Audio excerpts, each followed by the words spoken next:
ప్రపంచంలోనే అత్యధిక ధనవంతుడు ఎవరు అంటే టక్కున చెప్పే పేరు ఎలాన్ మస్క్. అయితే ఇప్పుడు ఈయన కాదు, అంతర్జాతీయ విలాస వస్తువుల company Louis Vuitton chairman and CEO వ్యవస్థాపకుడు బెర్నార్డ్ ఆర్నాల్డ్ ప్రపంచ కుబేరుడిగా అవతరించారు. ఫోర్బ్స్ రియల్ టైమ్ బిలియనీర్ల జాబితా ప్రకారం ప్రపంచంలోని అత్యంత సంపన్న వ్యక్తిగా ఎలాన్ మస్క్ను అధిగమించారు.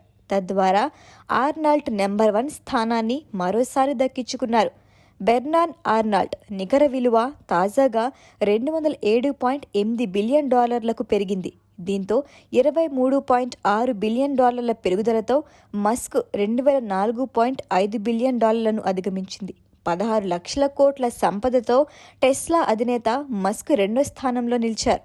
బిజినెస్ వార్తలను ఫాలో అయ్యేవారికి ఎల్వీఎంహెచ్ సీఈఓగా ఆర్నాల్డ్ పెద్ద పరిచయం అవసరం లేదు. 74 ఏళ్ల ఆర్నాల్డ్ దాదాపు 4 దశాబ్దాలుగా తన విలాసవంతమైన సామ్రాజ్యాన్ని నిర్మించారు. లూయిస్ విట్టన్, ట్యాగ్ హ్యూయర్, డోమ్ పెర్నిగాన్ వంటి దిగ్గజ బ్రాండ్లను కొనుగోలు చేశారు. తనతో పాటు 5 పిల్లల్ని కూడా వ్యూహాత్మకంగా ఇందులోకి తీసుకొచ్చారు. ఏప్రిల్లో ఎల్వీఎంహెచ్ మార్కెట్ వాల్యుయేషన్లో $500 బిలియన్ దాటిన మొదటి యూరోపియన్ కంపెనీగా అవతరించింది.